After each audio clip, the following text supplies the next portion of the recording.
Ok. Bueno, sean todos bienvenidos, bienvenidas y bienvenides a este segundo seminario internacional organizado por nuestro magíster en Psicología Comunitaria de la Universidad de la Frontera, en donde estaremos realizando una serie de seminarios vía online o virtual en formato internacional, en donde queremos generar un espacio de intercambio de conocimiento en las distintas áreas que nacen desde la psicología comunitaria, ya sea desde lo académico, pero también desde lo profesional. Les invitamos a todos y todas que puedan seguir nuestras redes sociales para enterarse de todos los seminarios que van a continuar a partir de esta sesión, para que se puedan inscribir y seguir siendo informados e informadas. Les damos la bienvenida entonces a este segundo seminario de Colonizando e Indigenizando la acción desde la psicología comunitaria en contextos indígenas, Aymara, Rapa Nui y Mapuche. El día de hoy nos acompaña Gillian Pacomio, Verónica Jiménez, Ronnie Leiva, María Antonieta Campos y estará moderando el docente, nuestro magíster en psicología comunitaria, Gonzalo Bustamante Rivera. Les recordamos que por favor puedan mantener apagados sus micrófonos para no interrumpir la sesión de conversatorio, y durante la sesión Gonzalo nos estará indicando la sección de preguntas para que ustedes también puedan interactuar con nuestros oradores. Que les invitamos a disfrutar de este conversatorio y les invitamos también a seguir participando en nuestras próximas actividades. Además, también recordamos que esta sesión va a ser grabada y posteriormente será subida a nuestras redes sociales para que puedan acceder y revivir la información que fue desarrollada en esta actividad. Gonzalo, te doy la palabra. Muchas gracias, Baite. Bueno, buenas tardes, Mari con Puche Traupal Fachantu y Orana Kamisaraki. Bienvenidos, bienvenidas, bienvenides a esta actividad. Por mi parte, desde el Magíster también de Psicología Comunitaria, hemos empezado a realizar estos seminarios de manera ojalá mensual. Hace unas semanas atrás tuvimos la presentación de un libro de Alipio Sánchez sobre empoderamiento. Hoy día acordamos internamente en el equipo participar en este conversatorio más que seminario en términos del formato, relacionado con el trabajo de colegas desde la psicología comunitaria en contexto de trabajo con organizaciones, comunidades de pueblos indígenas. Y específicamente en este caso tendremos la participación y compartir experiencias, reflexiones desde el trabajo con el pueblo Rapa Nui, con el pueblo Aymara, con el pueblo mapuche, dos compañeros, compañeras con el pueblo mapuche. Ya presentaré a nuestros participantes. Esto forma parte, desde el magíster al menos, tenemos una línea de investigación sobre temas de poder e interculturalidad. Y en interculturalidad hay una línea de pueblos indígenas, que es la que aquí nos convoca, y otra de trabajo con comunidades migrantes, migrantes internacionales. Y si bien verán ahí con Verónica cómo se cruzan, se entrelazan estas formas de diversidad cultural. Eh, Más adelante va a haber un seminario específico sobre migración internacional a cargo de otra colega. Y bueno, desde la línea hemos intentado ir apoyando, ir articulando, ir generando redes, ir generando espacios de intercambio con colegas que trabajamos con comunidades y organizaciones indígenas en distintos territorios. Por el momento habíamos tenido mucho más actividades de trabajo con el pueblo mapuche, pero también hay que reconocer el importante trabajo que están haciendo desde hace tiempo colegas en otros contextos como Gillian, contexto Rapa Nui, Verónica, pienso en Adimelia, Moscoso también, en contexto Aymara, y seguro otros colegas en otros contextos de otros pueblos indígenas. Em, y también hemos participado en algunos casos en espacios internacionales. Entonces, la modalidad para hoy va a ser más una conversación, un conversatorio, quizás tipo mesa redonda, en el sentido de que tenemos tres preguntas eje, tres preguntas gatilladoras.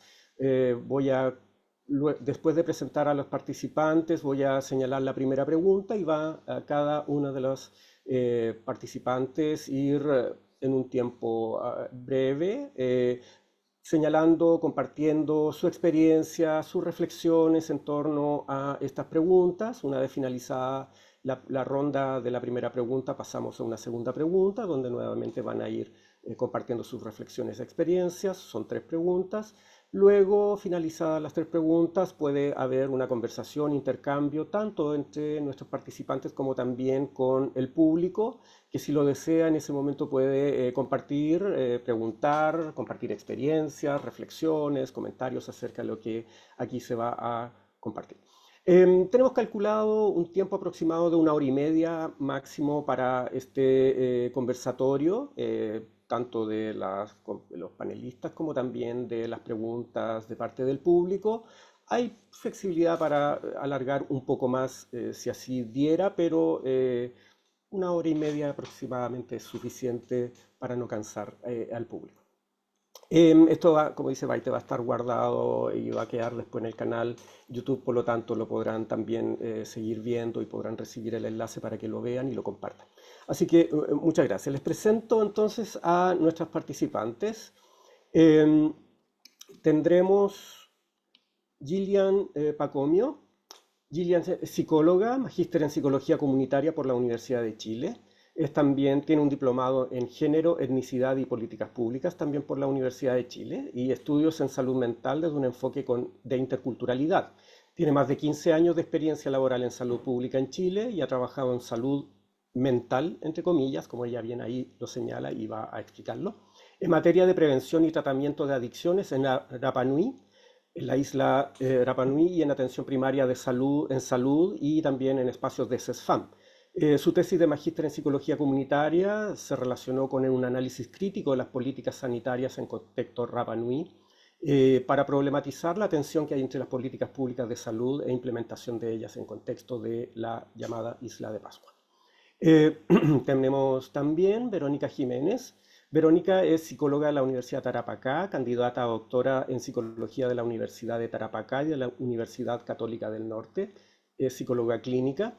Es directora de Rizomas al Norte. Trabaja en investigación sobre salud intercultural con migrantes y pueblos indígenas. Candidata a doctora en psicología con un proyecto de investigación sobre vulnerabilidad estructural y malestar psíquico en migrantes aymaras en la 15ª región de Chile. Miembro de la Asamblea Abierta de Migrantes y Promigrantes, o AMPRO. Pertenece al Grupo de Investigación en Psicología Política de la Universidad de Tarapacá. Es una mujer del norte de Chile, aymara. Trabaja en psicología clínica de tipo lacaniano, integrando perspectivas del marxismo lacaniano, la psicología indígena de Pavón Cuéllar y la vulnerabilidad estructural. Ha trabajado en investigación sobre el papel de la estructura social en salud dentro del campo de la salud intercultural, específicamente con migrantes y pueblos indígenas, donde conoció y se unió a AMPRO, que es una organización defensora de los derechos de los migrantes. Fue profesora de asignaturas en la Universidad de Psicología en la Universidad de Tarapacá, actualmente en investigación doctoral, y donde realiza también una etnografía colaborativa en colaboración con la organización AMPRO. Tenemos también a Ronnie Leiva, quien es Ronnie Leiva Salamanca, psicólogo, magíster en sociología, diplomado en género, derechos humanos y derechos indígenas.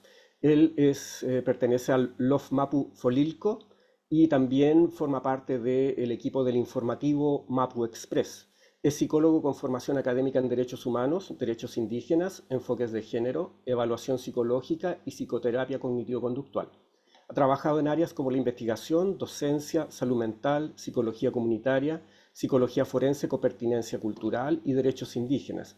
Está desarrollando una línea de investigación en que aproxima la psicología a los derechos indígenas, donde comenzó en el año 2004 con una investigación sobre derecho propio mapuche y diversas publicaciones posteriores.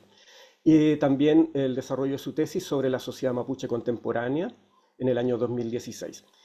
Ha trabajado en instituciones público-privadas, en organizaciones indígenas y ambientalistas en Chile y en Perú. Y tenemos a María Antonieta Campos, psicóloga y magíster en psicología comunitaria de la Universidad de la Frontera, Chile. Actualmente integra el Departamento de Psicología de la Universidad de la Frontera, donde desarrolla diversos proyectos sobre liderazgo y participación política de mujeres rurales e indígenas en América Latina. Desde el 2016 integra la Red Latinoamericana de Experiencias y Estudios Interculturales y actualmente es cocoordinadora del Grupo Especial Claxo, Diálogos Interculturales para una Convivencia Pacífica. Bien, bueno, la primera pregunta eje sobre la cual ahí voy a pedir que vayan eh, compartiendo sus experiencias, sus reflexiones. La primera es pedirles que hagan una breve descripción del trabajo que están realizando, que han realizado en psicología comunitaria y desde esa experiencia, cómo consideran que la psicología comunitaria puede contribuir a las necesidades, intereses, demandas o luchas de los pueblos indígenas en esos ámbitos de trabajo.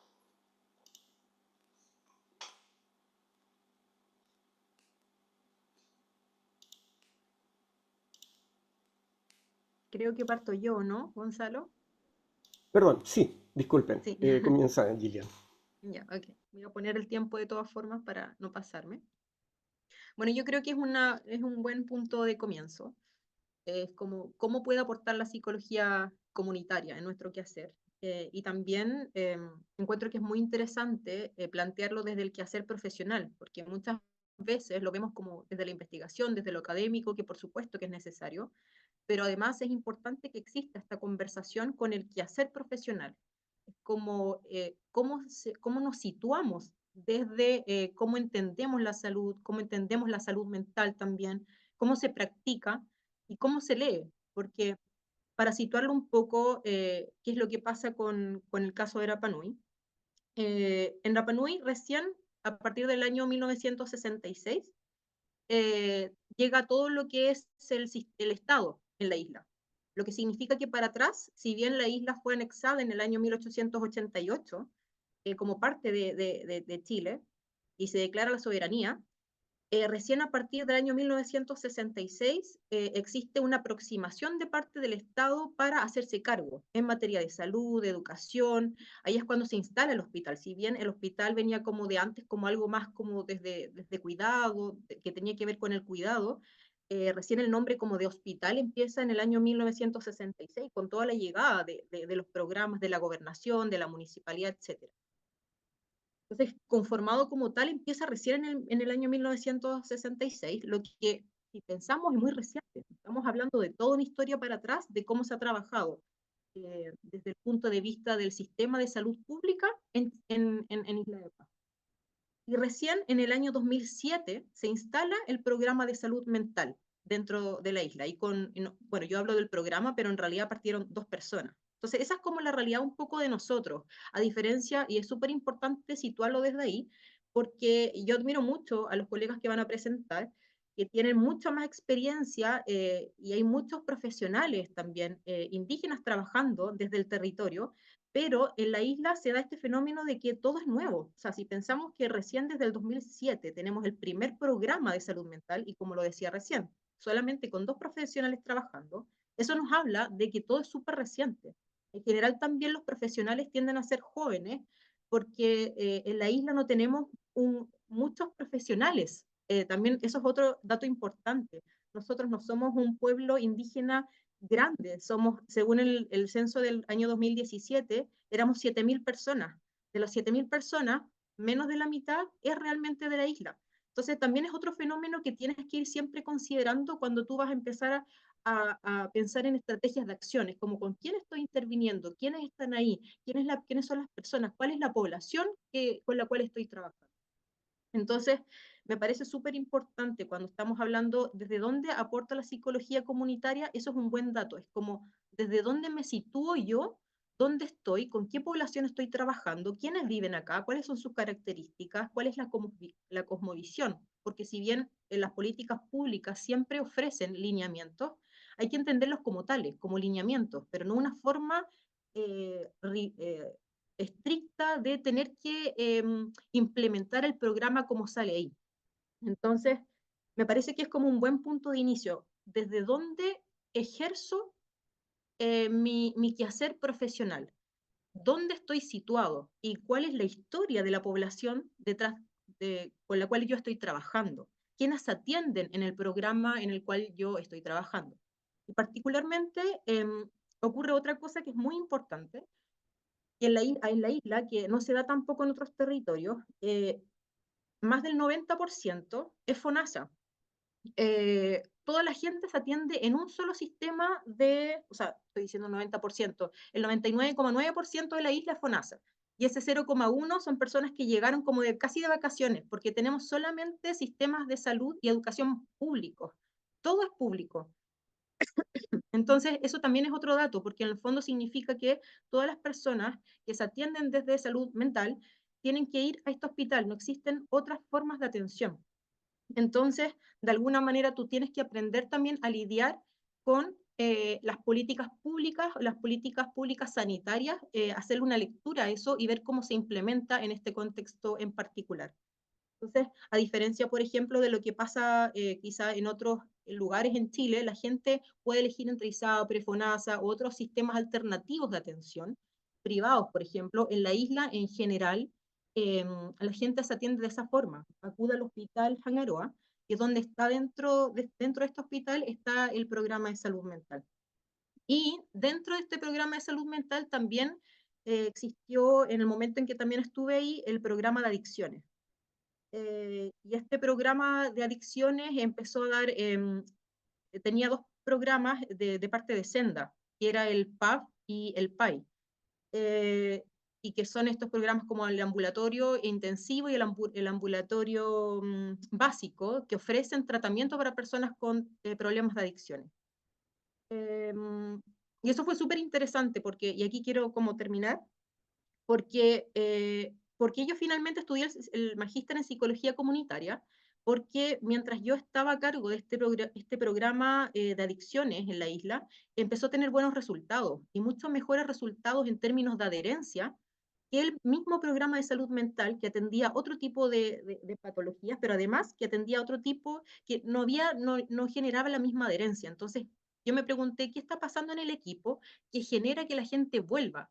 Considerando que en general en las adicciones siempre hay un nivel de adherencia que es bajo, la gente no vuelve por el tema de las recaídas. Sin embargo, algo pasaba en este programa de que la gente volvía.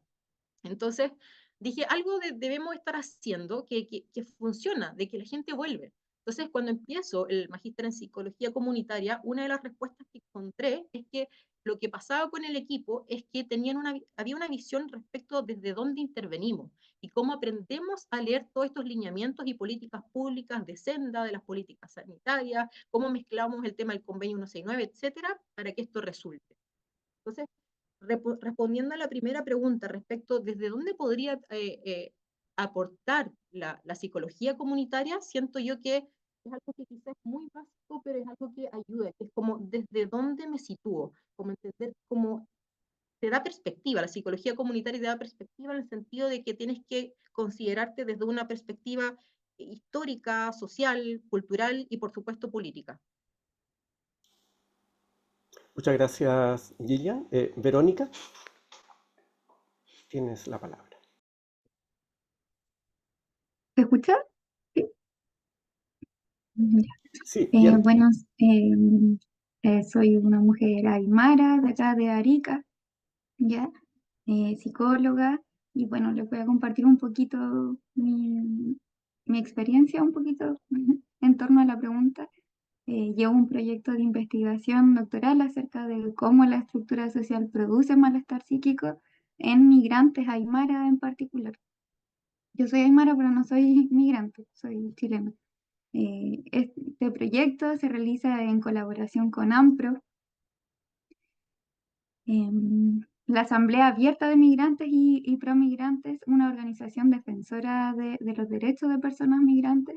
Ya con AMPRO realizamos un proceso de acompañamiento etnográfico que se dice, donde se acompaña y se presta apoyo a las personas migrantes, en este caso personas migrantes aymaras, ya del pueblo aymara, en distintas aristas, como por ejemplo asesorías migratorias, ver el tema de sus papeles, acompañar en el proceso de regularización migratoria, de poder conectarse con los servicios de salud, por ejemplo, de educación, consejería jurídica y diversos problemas concretos con los que se topan estas personas, ya inserción laboral o conflictos con instituciones. Y en base a este trabajo creo que la psicología comunitaria nos permite pensar al sujeto como un ser integral, ¿verdad? Eh, que depende, no depende únicamente de sus representaciones mentales, de sus conflictos internos, como a veces nos enseña la psicología, sino que está en primer lugar inserto en un territorio específico, un territorio con cierta geografía, ¿verdad? Con cierta historia asociada, con problemáticas específicas, donde se es partícipe de cierta sociedad que tiene sus leyes particulares, sus formas de llevar la economía, la política, y también que comprender un sujeto se encuentra en determinadas posiciones sociales también dentro de este mundo, pudiendo ser de tal o cual pueblo originario, ser de tal o cual género, compartir con tal o cual vecino, ¿verdad? Pertenecer a tal o cual comunidad.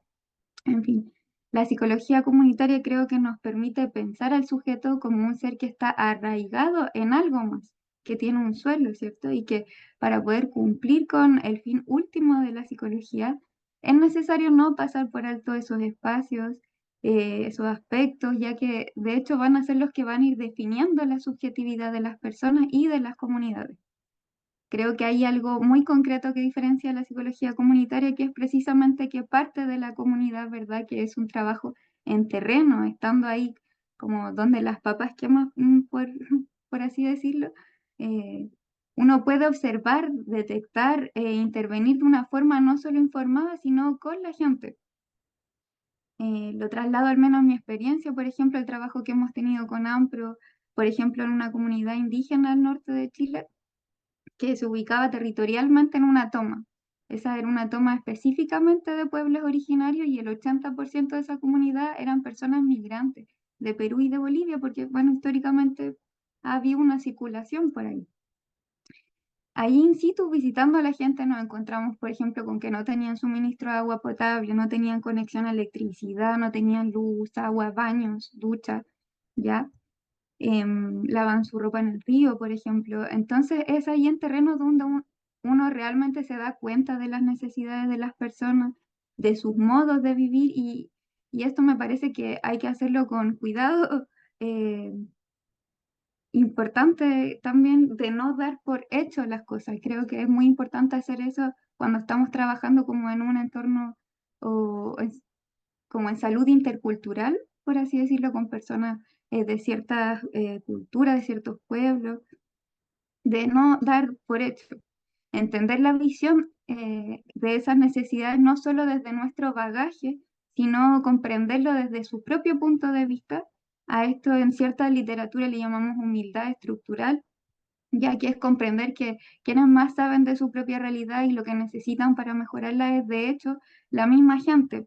Comprender que por muchos estudios que tengamos no hay quien sepa más de su realidad que ellos mismos, aún más si trabajamos en contextos interculturales. Otro tema en relación a cómo la psicología comunitaria puede contribuir a las luchas de pueblos indígenas es que al poner el foco en la comunidad, al hacerte parte visible dentro de esa comunidad, quizás no es necesario ni siquiera ser parte como de esa comunidad en específico, ya, pero sí una figura a la cual ellos pueden acudir y que como te han visto allí mismo en sus tierras, permite la confianza para articular posibles pasos a seguir, formas de actuar según sus intereses, según sus necesidades.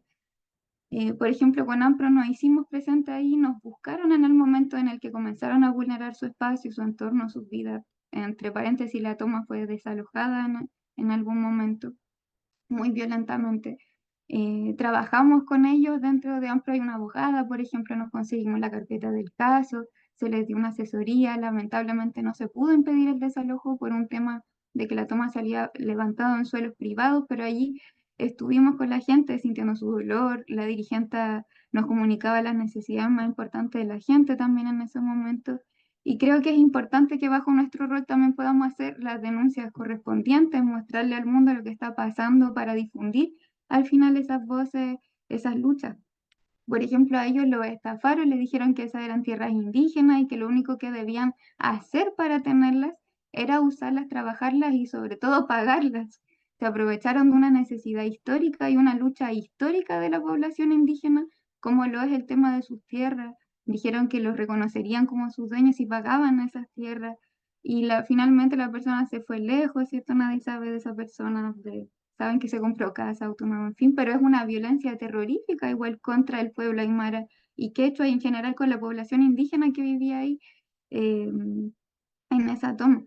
En fin, creo que la psicología comunitaria nos permite hacernos parte de esa lucha como un apoyo para la comunidad con la que trabajamos, porque nos saca de esa forma psicologizante de entender a los sujetos y los ubica en un ambiente y en un contexto determinado, con un colectivo determinado, a poner atención a cosas más importantes, ¿cierto? Porque es precisamente el contexto que produce esa ansiedad y esos problemas mentales, por así decirlo. No, bueno, nos vuelca la mirada como la intervención a lo que precisamente es lo más importante, creo yo. Eso.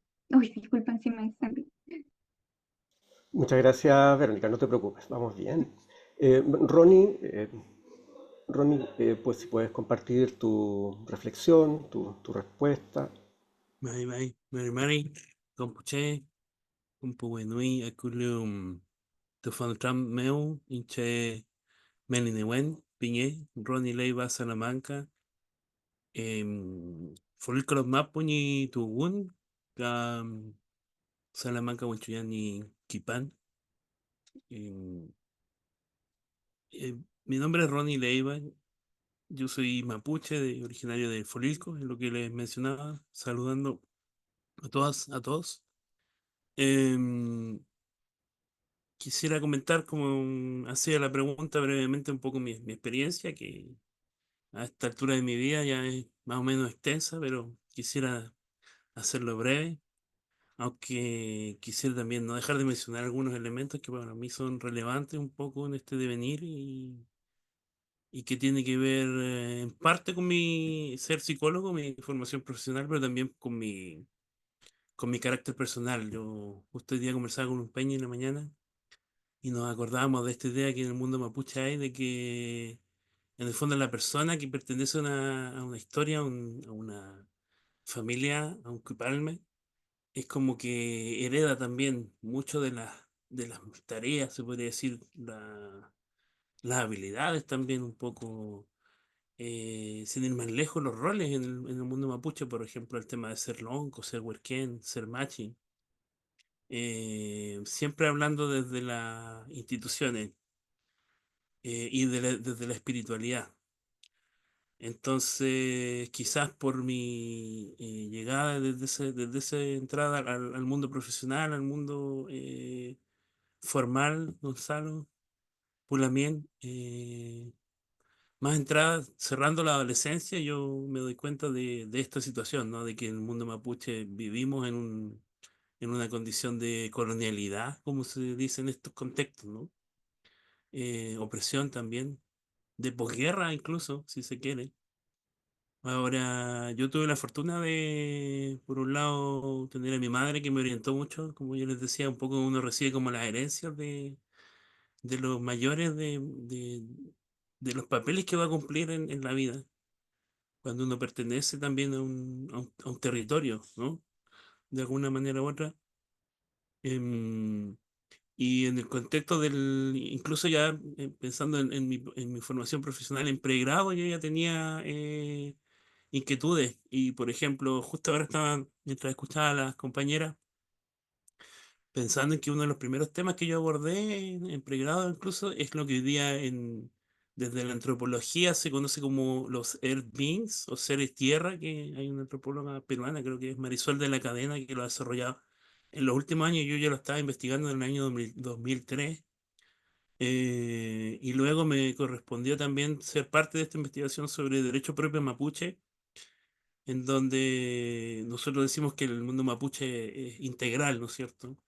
No hay una separación entre los ámbitos, por ejemplo, de la religión por un lado y la representación política por otro. Entonces nuestras autoridades son a la vez políticas y a la vez espirituales y a la vez de salud, ¿no? Que es lo que un poco entiendo el contexto en el que se ha querido situar también esta conversación. Eh, entonces participo de esta investigación y yo tengo la suerte, por eso lo decía, de sumergirme en estas conversaciones que sobre todo eran con gente, con sabios, con lamienes, ñañas, señoras y peñi, kimche, la Huentuchefe, machi, Huerquene, todo este mundo que yo les mencionaba inicialmente, que son, para mí son las propias instituciones.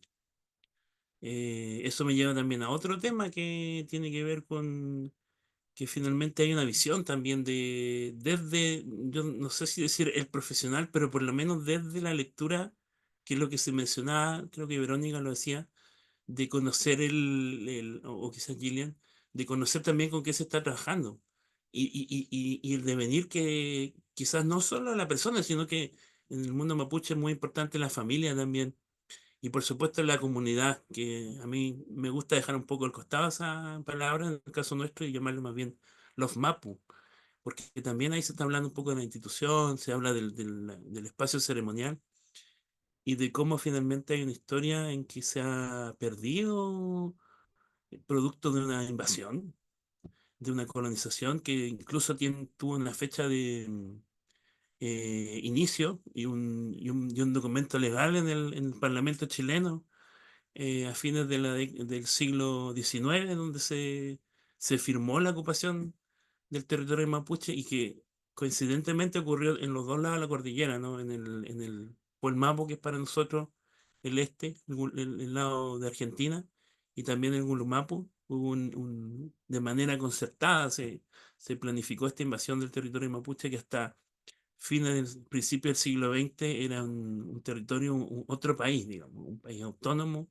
el Gualmapu. Creo que me estoy adelantando un poco lo que quería en responder en relación a la segunda pregunta. Eh, pero luego, claro, dentro de lo que yo he hecho también, hay varias publicaciones que Gonzalo lo mencionaba, no sé si antes de que empezáramos la sesión con todos, pero yo tengo algunas publicaciones que siento que de alguna manera responden a un vacío que normalmente cuando se piensa en la psicología comunitaria en Latinoamérica, tiene que ver sobre todo con la sistematización y yo identifiqué eso desde un punto de vista así, digamos, metodológico, en algún momento cuando me encontré más con lecturas sobre psicología comunitaria, porque yo vengo más desde la clínica, vengo más, como le decía, desde el Mapuche Kimun, quizás en estas participaciones, o más desde la investigación, más que desde la psicología comunitaria. De hecho, mis primeras publicaciones, y quizás hasta ahora las siento, y claro, Gonzalo lo mencionaba yo en la presentación, más cercanas a la cuestión jurídica, por lo tanto, yo lo entendía como una especie de antropología jurídica, sociología jurídica, más allá que siento que y siguiendo un poco también planteamientos como de Martín Baró, Marisol de la Cadena, que la psicología comunitaria o social comunitaria es un aporte, es un aporte que debiese ser interdisciplinario, interdisciplinario.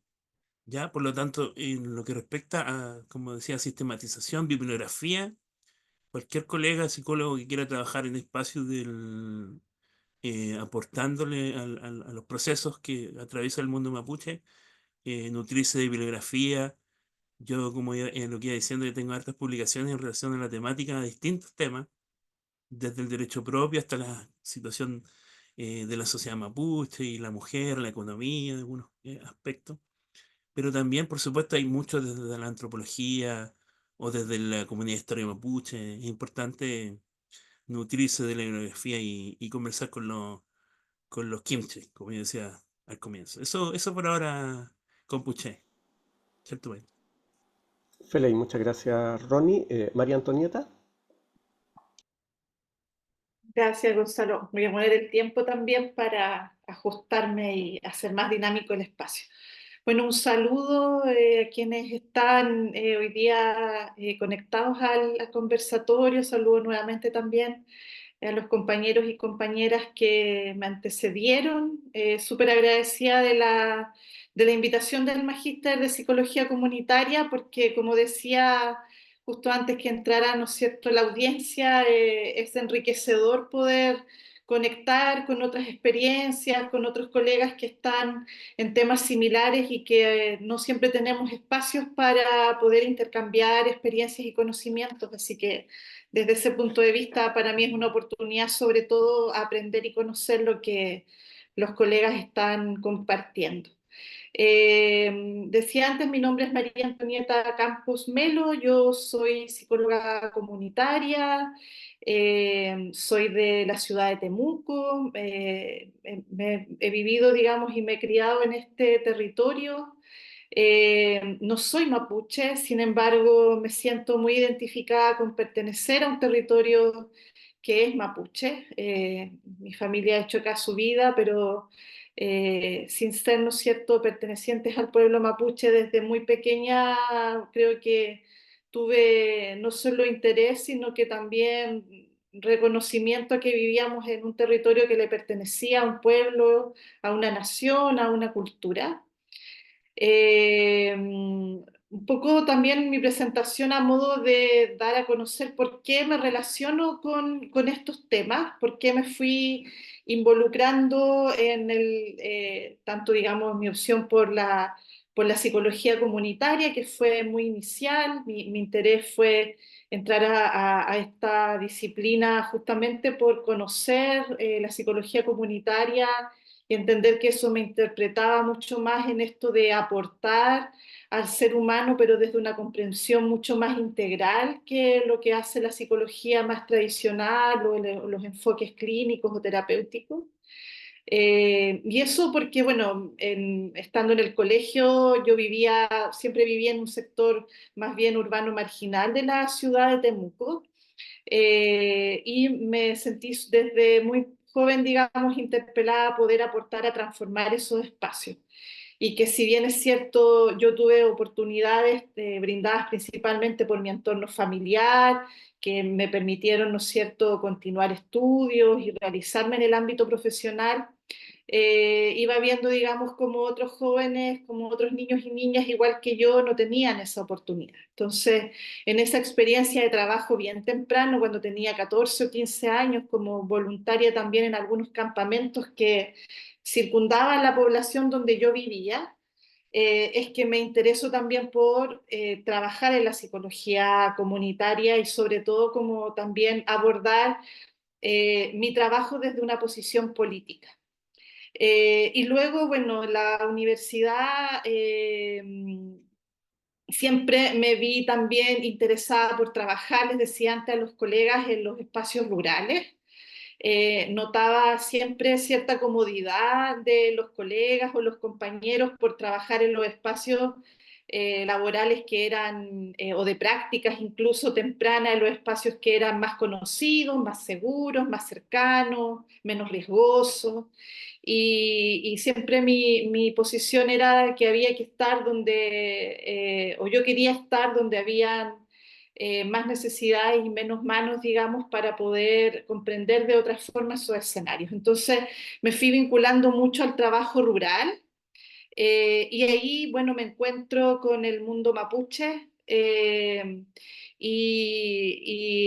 a partir de eso, digamos, se va trazando esta ruta de trabajo que sobre todo en los últimos 5 años ha sido intensa en el trabajo con mujeres mapuches lafkenches de acá las regiones de Biobío y Araucanía. Y ahí comentarles, voy a presentar algunas cositas para la reflexión sobre lo que estoy haciendo, sin ánimo de extenderme, pero sí, no sé si pueden ver mi pantalla, ¿me confirma alguien con un gesto? Sí, ya. Bueno, un Sí, poco se ve.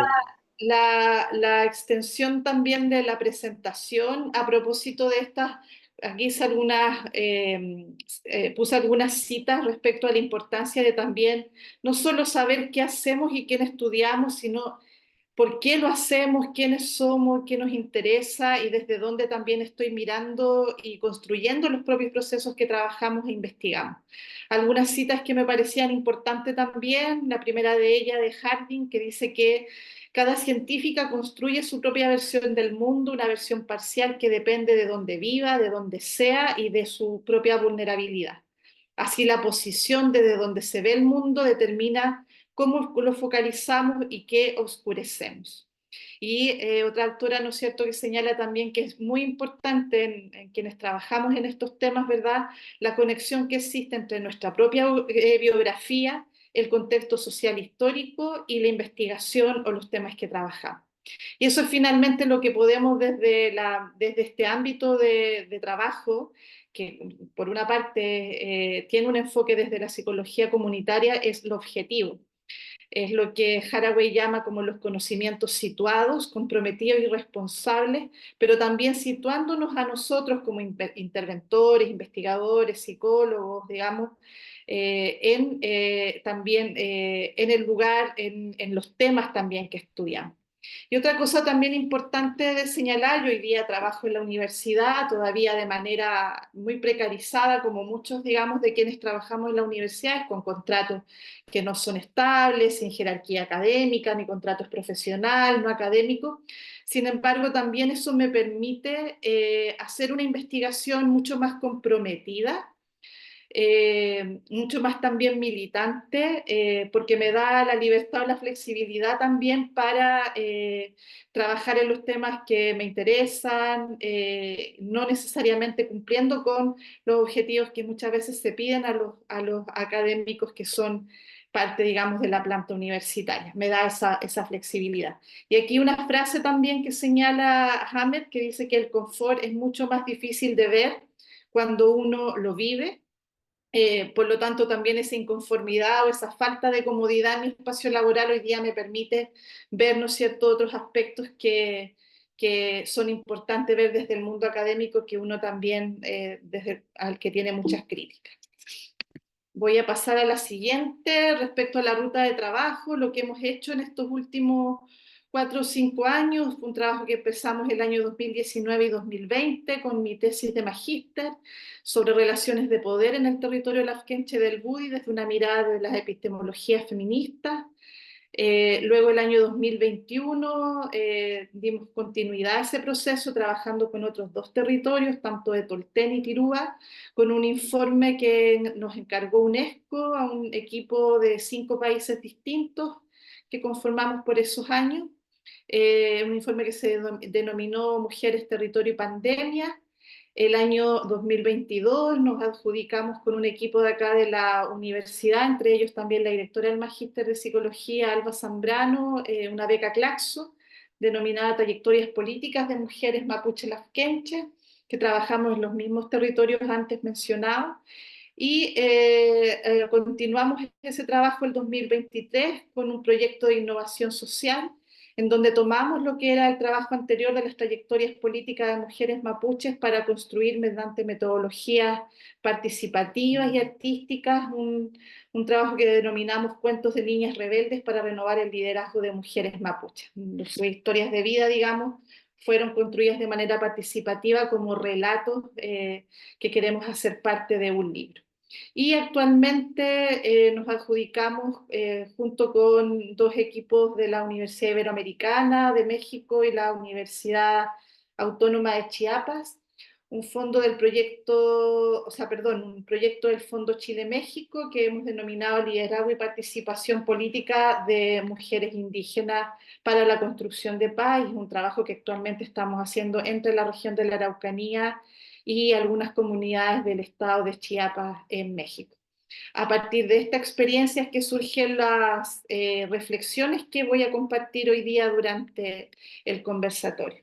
Y para responder rápidamente sobre la pregunta también, o parte de la pregunta que nos hace Gonzalo sobre cuáles son las posibilidades y limitaciones de la psicología comunitaria, primero señalar que al menos para el trabajo que hemos hecho nosotras con mujeres mapuches, si bien la psicología comunitaria tiene aportes importantes, creemos, ¿no es cierto?, para la comprensión, para el acercamiento y el trabajo con comunidades mapuches, no es suficiente. Hemos incorporado otros enfoques y teorías, ¿no es cierto?, que nos permiten hacer un trabajo muchísimo más situado, responsable y ético, entre esos los enfoques decoloniales, el enfoque interseccional de género y también los feminismos comunitarios, sobre todo en el ámbito de la metodología de trabajo.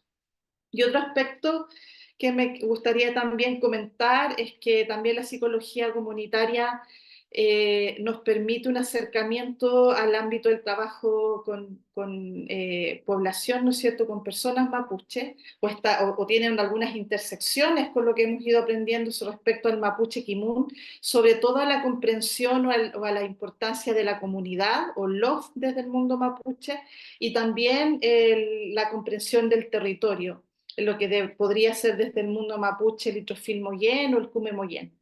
Entonces son aspectos que para la psicología, tanto para el enfoque de la psicología comunitaria, desde también lo que es el mapuche kimun, es posible de dialogar o de intercambiar de una manera mucho más cercana. Eso por ahora para no alargar nuestra parte. Muchas gracias. Por el momento vamos con el tiempo bien. Podemos, la última pregunta ahí, hacer más breve. La siguiente pregunta se relaciona justamente con lo que estaba comentando María Antonieta recién. Hoy en día en psicología comunitaria en el mundo hay muchos colegas que están trabajando con comunidades y organizaciones indígenas en distintos espacios, Nueva Zelanda, Australia, Canadá, en América Latina, en México, Colombia, Panamá, Bolivia, etc. Está claro, y ustedes ahí van mostrando cómo se hace necesario visibilizar la situación de las comunidades, de las personas. En el caso de nuestras compañeras que son de pueblos indígenas, se hace patente esa necesidad. Quienes no son pertenecientes a pueblos indígenas puede requerirse, y ahí estamos teniendo una deuda del esfuerzo de reconocer, visibilizar a las comunidades, a los territorios, a las organizaciones, a las personas indígenas. Y se hace ya hoy en día en el contexto sobre todo latinoamericano, usamos este concepto de interculturalidad, que ha adoptado distintas formas, que se aparece como un imperativo, que hoy en día hay claridad de que debemos incorporar un enfoque intercultural. Sin embargo, cuando tratamos de aterrizarlo, ¿qué significa esto de la interculturalidad en el contexto de la psicología comunitaria? Puede ser que hayan un poco más de dificultad de precisar. Entonces, la siguiente pregunta tiene que ver justamente con, desde sus reflexiones, sus experiencias, cómo proponen, cómo han ustedes mismos ido desarrollando esta manera de abordar la interculturalidad que ya en parte nos dijeron en su primera reflexión. Sumo una pregunta que nos hace Andrea Álvarez, a quien aprovecho de saludar, en este caso a Gillian, por ejemplo, pero que se hace extensiva a Ronnie, Verónica, María Antonieta, sobre, en el caso de Gillian, trabajando en salud en Rapa Nui, ¿cuál es la situación de la salud tradicional Rapa Nui en el contexto de la isla, de los habitantes de la isla, y cómo se manifiesta eso en el contexto de ese trabajo que has tenido que realizar en salud, salud mental, adicciones? Pero también con Verónica, en el contexto trabajando con mujeres migrantes aymara, aymaras que bien dices, del territorio tradicional aymara que puede estar en la actual Bolivia, en la actual Perú, en el actual Chile, norte de Argentina. En el contexto mapuche, Ronnie nos señala la situación mapuche en el lado de lo que hoy en día es Argentina y lo que es Chile, la situación de las culturas propias, las maneras propias de entender la salud, de entender el desplazamiento, de entender el territorio, de entender la vida familiar, comunitaria. ¿Cuál es la situación? ¿Cómo incorporan entonces esto de lo intercultural? Disculpen que me extienda la pregunta, pero era para aprovechar de atender a la pregunta de Andrea. Gillian, si nos puedes compartir ahí tu experiencia, tu reflexión. Sí, yo creo que tu pregunta va de la mano con lo que pregunta Andrea. Así que voy a hacer como una pequeña introducción respecto de cuál es mi concepción de la interculturalidad, y luego voy a terminar respondiendo esa pregunta que tiene que ver con uno de los ejes de la interculturalidad, según mi parecer. Ya, cuando yo empecé mi tesis en el Magíster de Psicología Comunitaria, claro, una de las principales cosas que apareció fue este concepto de interculturalidad, y que yo previamente lo había leído en todos los lineamientos de, por lo menos, las políticas sanitarias. Salía siempre que hay que incorporar el enfoque interculturalidad. El tema es como, ¿qué significa eso? ¿Cómo se traduce eso? Como es un concepto que suena bien, está definido por diferentes autores, se entiende de diferentes formas, pero cómo se entiende desde el quehacer profesional, es como cómo trabajamos desde un enfoque de interculturalidad. Entonces, leyendo autores por acá, leyendo autores por allá, una de las cosas que puntualmente a mí me llamó mucho la atención y que coloqué en la tesis fue el enfoque de interculturalidad entendido desde Almaguer y colaboradores en un estudio, en un libro que se publicó como en el 2014 por ahí, que hablaba de estos 4 principios de interculturalidad. El primero era el reconocimiento de la diversidad. El segundo, el respeto por las diferencias. El tercero, las relaciones equitativas. Y el cuarto, el enriquecimiento mutuo. Y estos autores hacían una explicación, una breve, no una breve, en realidad el libro explica muy bien cómo se entienden en cada concepto. Y eso traté, esa descripción de cada concepto, traté de cruzarla con el enfoque de cómo se va a entender el enfoque de interculturalidad desde la práctica profesional. Y lo primero que apareció como, que empecé como a poner en tensión respecto de estos 4 principios, era cómo vamos a hablar de reconocimiento de la diversidad si de partida Chile tiene una constitución eh, totalmente nacionalista, que desconoce que existen diferentes naciones. Entonces, ¿cómo podemos reconocer la diversidad si es que ya una constitución te dice, en el fondo, que existe una nación y por lo tanto esta nación nos asimila y nos homogeniza a todos y a todas, como somos todos iguales? Entonces, eso era lo primero, es como, entonces, ¿cómo entendemos este principio de reconocimiento de la diversidad si es que ya cuando estamos trabajando desde salud pública hay una constitución, por supuesto que tengo que considerar, pero que no reconoce las distintas naciones? Segundo, es como respeto de las diferencias. Si es que estoy trabajando dentro de un programa de salud mental, dentro de este programa de salud existen profesionales que al parecer vienen trabajando como con este modelo súper biomédico, con conceptos que tienden a ser súper patologizantes, categorizantes, como lo decía Verónica también, como desde la psicología también nos enseñan mucho esto, como de cómo aprender a poner a un sujeto en categorías, y no nos enseñan a ver al sujeto como en un contexto. Um, entonces, existe este problema también, de que en general los psicólogos, trabajadores sociales y quienes están a cargo de un programa de salud mental son vistos desde los lineamientos, desde las políticas públicas, como aquellos que tienen el poder, aquellos que tienen, aquellos que saben en realidad lo que le pasa a la persona que se viene a atender. Entonces, eso también pone en tensión un poco a este segundo principio del enfoque de interculturalidad, que es el respeto a las diferencias. ¿Cómo vamos a pensar en el respeto de las diferencias si yo ya me siento que tengo este poder como experto por el solo hecho que soy profesional y que estoy trabajando dentro de este programa de salud mental? El tercer principio son las relaciones equitativas, y eso también va poniendo en tensión lo que tiene que ver con la deslegitimación de los saberes comunitarios, porque y aquí respondiendo un poco lo que decía la compañera recién, es como, ¿qué pasa con la salud tradicional? Dentro del Hospital Hangaroa tenemos un pequeño programa que se llama el Paparaau, ¿ya?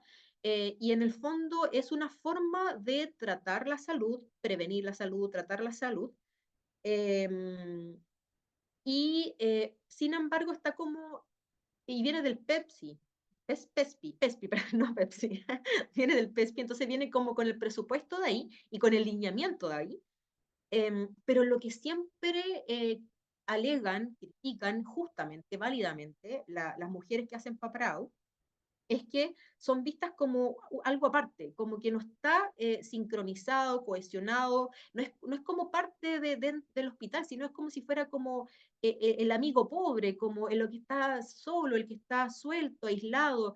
Entonces, como casi visto como un programa que no tiene mayor cohesión con el programa de salud mental, pero además con el resto de los programas, con todo. Entonces, no hay una integración respecto de lo que se hace ahí. Y ahí me acuerdo mucho que me encantó cuando leí a Andrés Cuyul acerca de la visión que tiene como de la salud.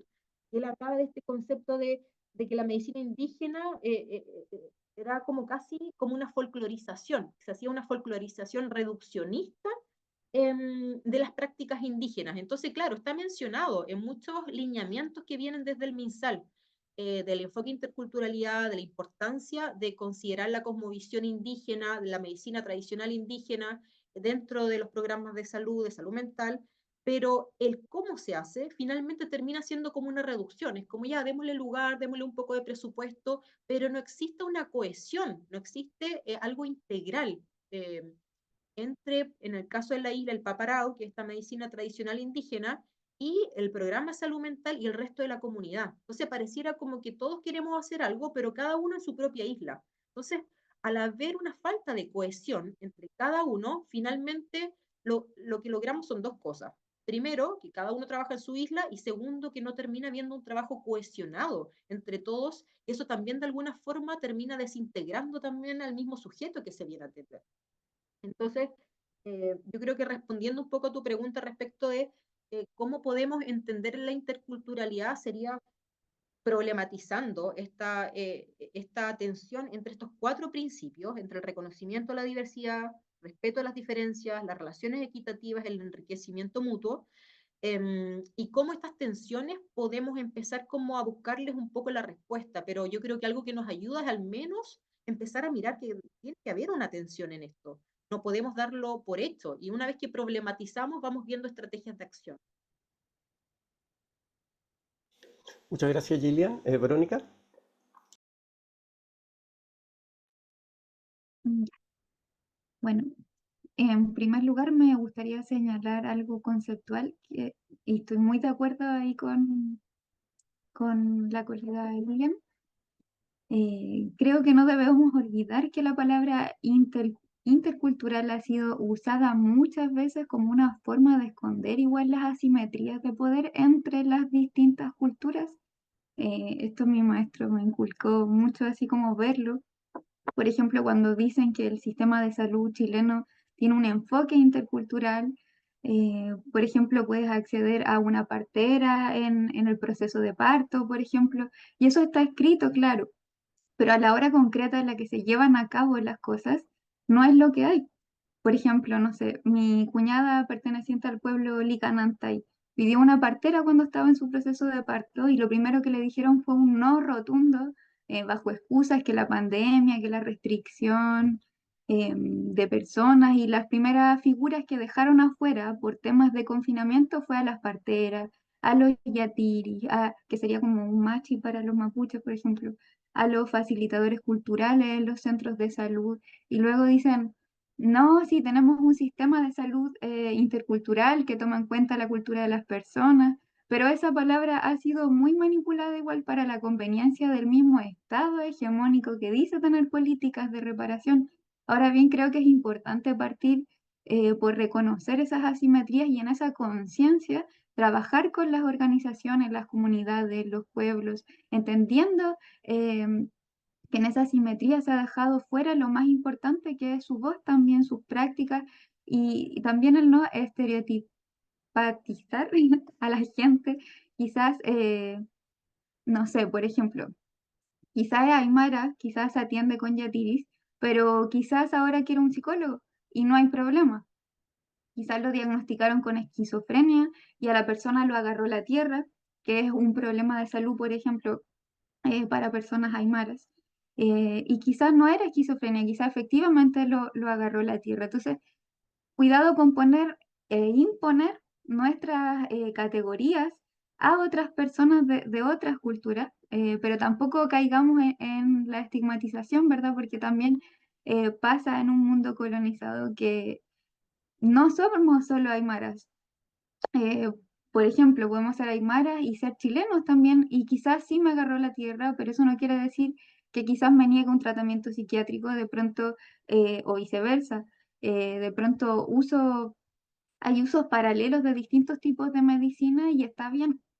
Para no caer en eso, creo nuevamente que es súper importante el uso del concepto humildad estructural y es que aunque tengamos una profesión, quienes realmente saben de su realidad son las mismas personas antes que nosotros.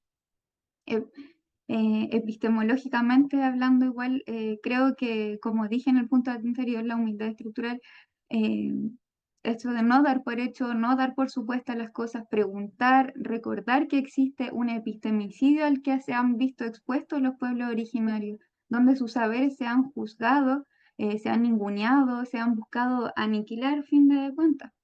Que no caigamos en lo mismo cuando trabajamos con personas indígenas o migrantes también puede ser. No demos por hecho, averigüemos con ellos. No se trata de buscar en internet cómo es la cosmovisión de tal pueblo, sino averiguarlo con ellos mismos, porque todas las personas son distintas y lo que es para algunos no lo es para otros. Eso por un lado. En un sentido metodológico, también sugeriría siempre actuar a la par con ellos, trabajar con ellos in situ, ver su realidad, conocerla, no que se la cuenten en un box, por ejemplo. Esa para mí es la diferencia en la psicología comunitaria, que uno va a la comunidad, no la comunidad a uno. En el box no cabe la comunidad hay que salir a buscarla afuera. Hay que saber cómo vive la gente, cuáles son sus necesidades, cómo creen que esas personas deberían solucionar ciertos aspectos. El pimponeo en esa clase de trabajo para mí es bueno, la mutua retroalimentación, que también lo comentó Ilian. Em, Ellos te dan información y con todo el bagaje que uno tiene puede pimponear otra información, darle información a ellos. Por ejemplo, en tal fecha abren tales proyectos, podemos postular para luminaria, para postular para un huerto, no sé, para X cosas. Cuando ellos reciben la información, pueden decirte, eso no es lo que queremos y están en absoluto derecho. O pueden decirte, gracias, no sabíamos esa información, eso nos va a ayudar. A lo que voy es como trabajar desde las bases, es la diferencia que hace esta rama de la psicología. Y por último, mencionar un aspecto ético-político, creo que es importante el respeto por la diferencia, el no suponer, el problematizar y el no normalizar también. Respetar que tengo un bagaje profesional que no tiene que ver probablemente con la cultura de otra persona y que por tanto tengo la obligación de tomarme el tiempo de entender al otro y de no imponerle mi visión si estamos trabajando en base a un enfoque intercultural, ¿cierto? Y comprender que existen asimetrías políticas también, que eso se encarna en el cuerpo, se vive en el cuerpo cotidianamente y que uno al trabajar con eso no debe ser parte de esa violencia. Entonces, respetar sus puntos de vista, buscar la retroalimentación constante con la persona, no con otro profesional. Em, no suponer que adoptará mis criterios, mi lenguaje, mis categorías diagnósticas, por ejemplo, ni tampoco irse al otro extremo de estigmatizar, de crear a una figura de persona indígena y hacerla calzar a la fuerza con las personas, respetar las diferencias, los matices en general. Tenemos el deber ético político también de problematizar lo que les pasa, de alzar la voz con ellos porque los pueblos indígenas y los pueblos migrantes han recibido una violencia estructural, una violencia de Estado, una violencia institucional enorme e histórica también. Entonces, no podemos ser parte de esa violencia, debemos ser de hecho los que aporten para que ellos puedan sacudirse de esa violencia. Entonces, cuando vemos violencia estructural, hay que problematizarla, no normalizarla y no seguir repitiendo patrones tampoco violentos contra los distintos pueblos que han estado sufriendo históricamente. Eso. Wow. Muchas gracias, Verónica. Ronnie, si nos puedes compartir ahí tu reflexión, tu experiencia. Claro. En principio a mí me queda un poco lejano el concepto de intercultural. Yo sé que está plasmado transversalmente en las políticas públicas y me siento bien en sintonía con el análisis que hacía Gillian en relación a eso. Creo que obedece a que precisamente hay poco de comunitario en la psicología que se implementa en instituciones públicas en general, en el sentido de que están más orientadas a las atenciones individuales, yo calculo. No son los espacios en los que yo me desarrollaba principalmente en relación a estas temáticas. Lo que respecta a espacios así como de inserción laboral, principalmente he estado, bueno, aparte de docencia, he estado como en programas que trabajan con adolescentes, temas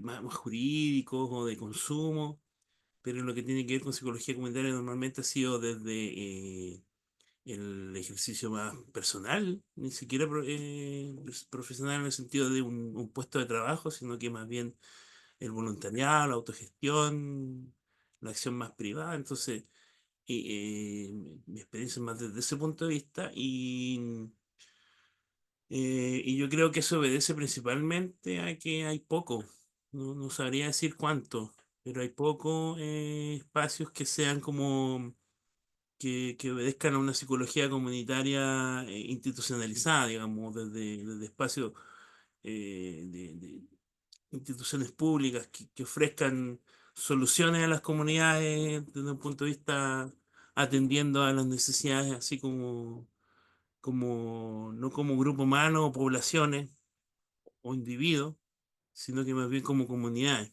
como se entiende desde estos enfoques, ¿no? Yo mencionaba Martín Maró, Marisa Montero.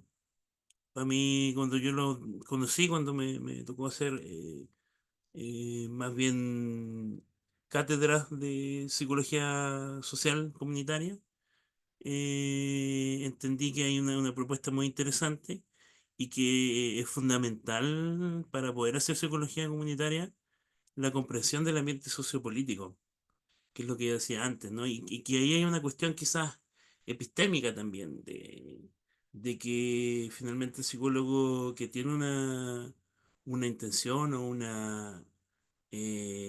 ímpetu de hacer una intervención de tipo comunitario, no de tipo individual, más bien psicosocial, centrado en el objeto que es como la interacción, ¿no? En la psicología social comunitaria, debe comprender esto y a la vez recoger las necesidades de los espacios comunitarios. Ahora yo, volviendo a lo conceptual, yo me siento más cercano, no sé si te lo mencionaba antes, Gonzalo, pero con el concepto de pertinencia cultural, más que con la interculturalidad, en el sentido de que uno tenga las competencias suficientes para atender, en este caso, em, personas o territorios también, se puede decir, y respecto a sus necesidades conforme a aquellos elementos que determinan un sentido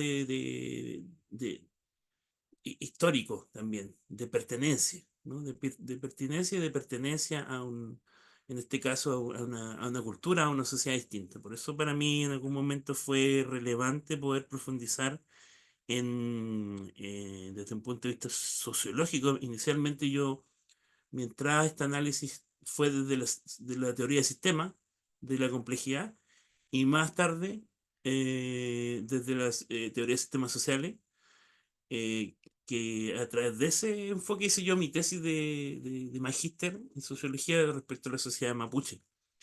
Ahora, quería mencionar también un poco para ir cerrando esta parte, de que también tuve la fortuna de muy tempranamente, y esto desde el punto de vista más también epistemológico, teórico, en mi investigación de pregrado, conocer un texto que para mí fue fundamental, que es de Eduardo Curín y de Marcos Valdés, que es como del año 2000, y que se llama a los intelectuales mapuche, y de cómo repensar la cuestión mapuche, una cosa así.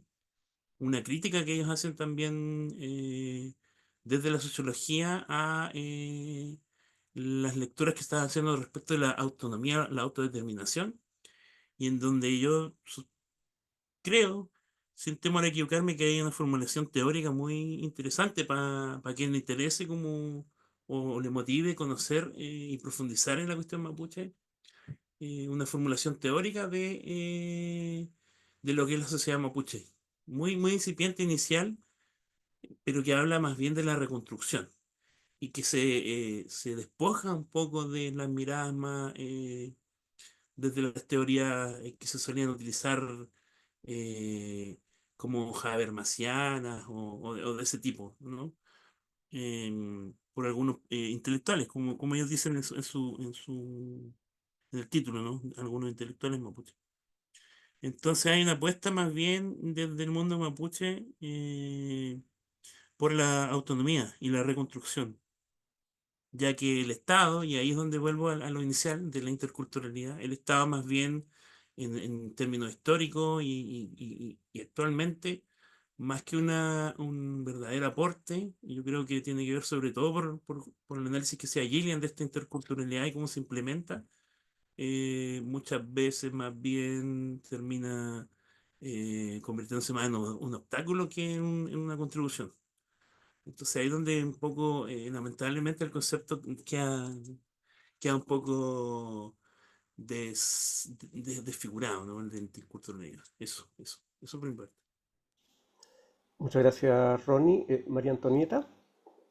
Sí, súper interesante escuchar los comentarios anteriores y me permite como integrar algunas ideas compartidas con los compañeros y compañeras,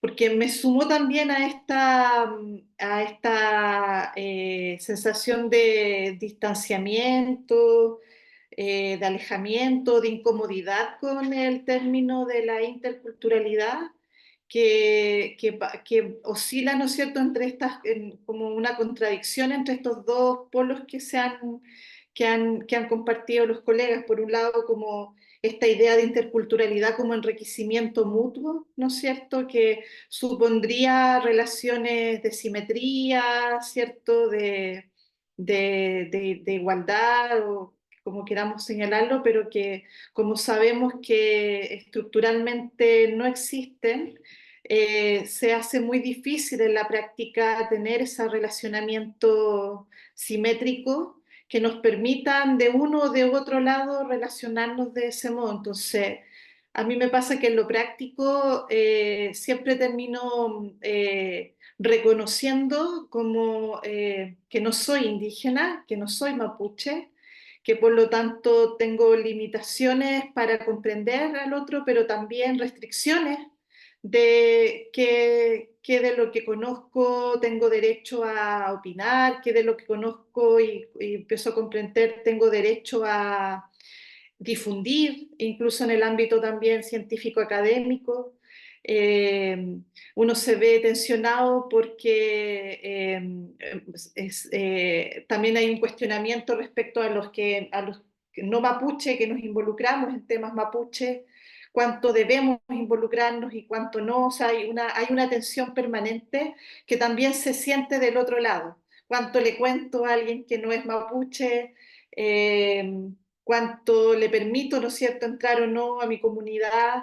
Y eso es básicamente por las diferencias, digamos, por la simetría de poder que existe entre ambas culturas y de la cual las personas no es tan fácil que nos podamos despojar, digamos. Entonces, por eso comparto con los colegas anteriores esta incomodidad. Ahora, ¿cómo lo hemos hecho nosotros en estos procesos que, si bien son de investigación, yo diría que es una investigación comprometida, una investigación que intenta hacer contribuciones concretas también, en este caso a la vida de las mujeres mapuches en los territorios en los cuales estamos trabajando?